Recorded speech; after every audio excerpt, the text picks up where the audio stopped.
Tay. Uy, hello po, Tito. Oy, Erwin, upo. Oh, tama-tama. Ang dating kain na. Ako kakain ako, iwan ko lang dito. Erwin, rice. Ay, hindi po. Okay na po ako. Nagpa-fasting po ako eh, so bukas na po ako kakain. Parang fasting.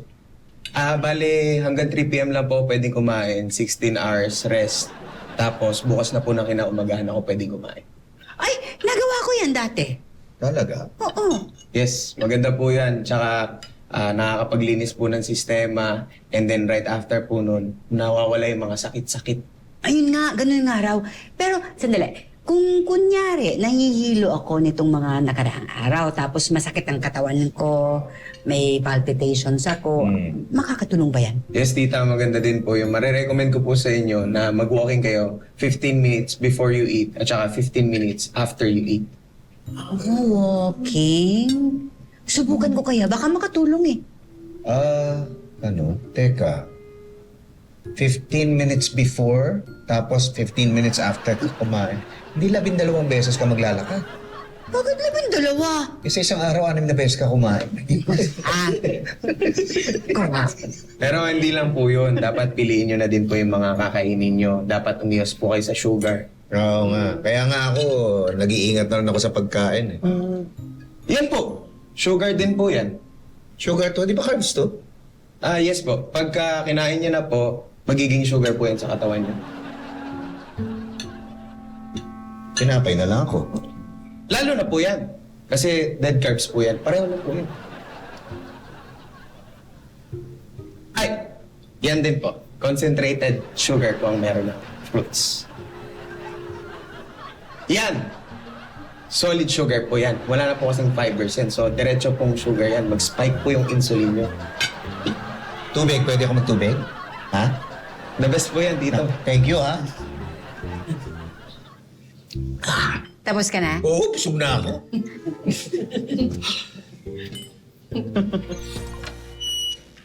Uy, Saan galing?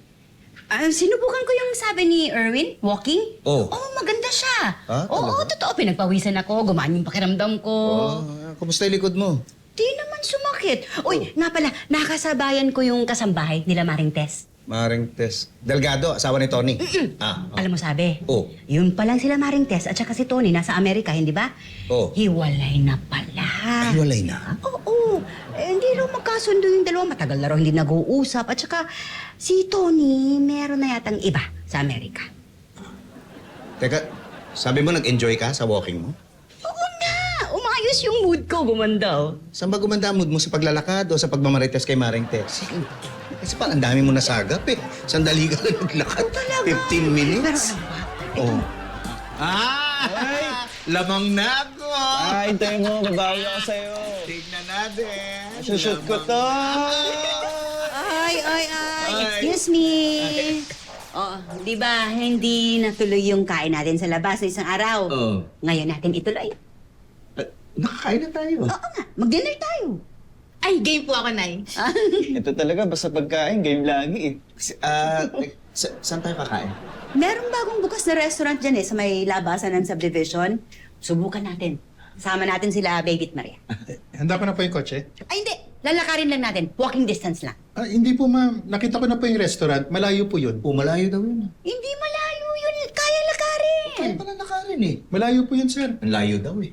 Inuulit mo lang yung naririnig mo eh. Ulit ko ba? Oo.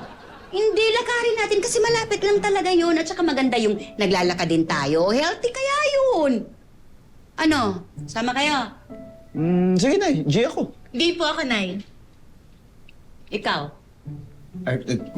Kung game sila, game din ako. Inuulit mo na naman eh. Halika na, ngayon na. O, ba't hindi mo inulit? Lamang ako. Halika na.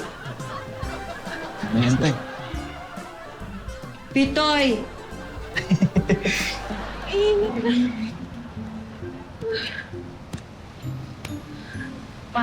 Parang yung gutom ko.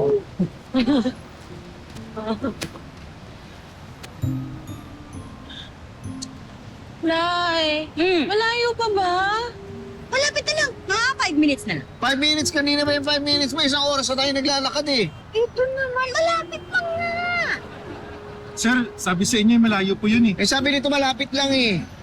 Ma'am, pwede po bang tumawid na kami ng kanya? Huwag ka tatawid. Ma'am, kasi may gutuhan na eh. Diyan na lang po kami kakain. Ma'am, pwede ako din po. Ako rin po.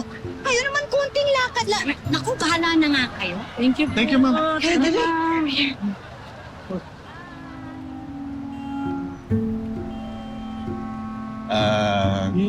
Hindi nga. Halika na kayo. Bilisan nyo. Bagal-bagal yung maglakad. 5 minutes lang eh. Toy! Carissa!